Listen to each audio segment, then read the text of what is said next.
Welcome to this week's edition of Ask WWN. This is episode number 17 in this podcast series. I'm your host, Michael Burgess.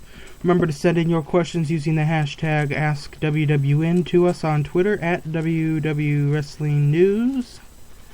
And of course, you can also throw us an email at askwwn@worldwrestlingnews.com.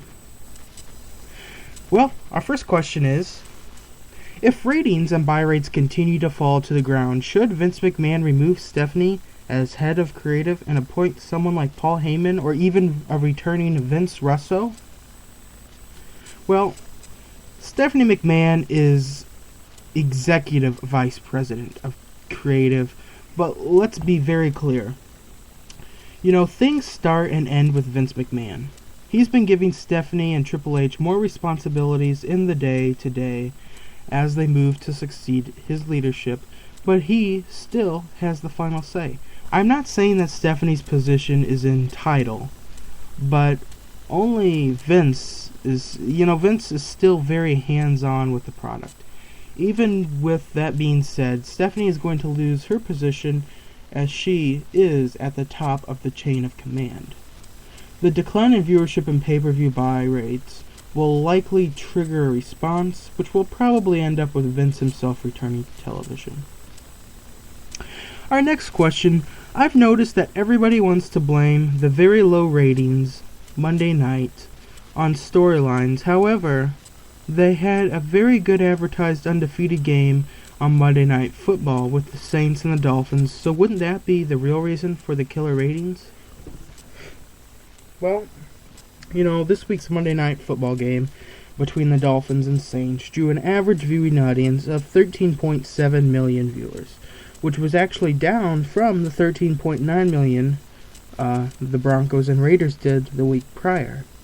Last week, Raw did an average viewing audience of 3,739 viewers. So, it wouldn't be accurate to put the slide on WWE's top competitor.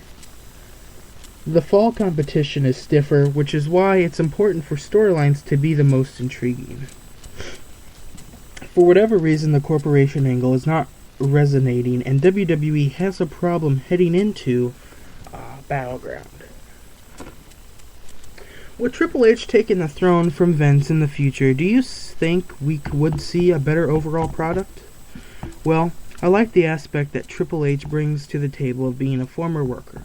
He can relate to the boys in a way that I think could be very beneficial to the company moving forward. So far, I've been very pleased with his brainchild, which include the revamp of the company's developmental system. He's certainly the right guy for the job, and more than qualified to take the reins from Vince McMahon.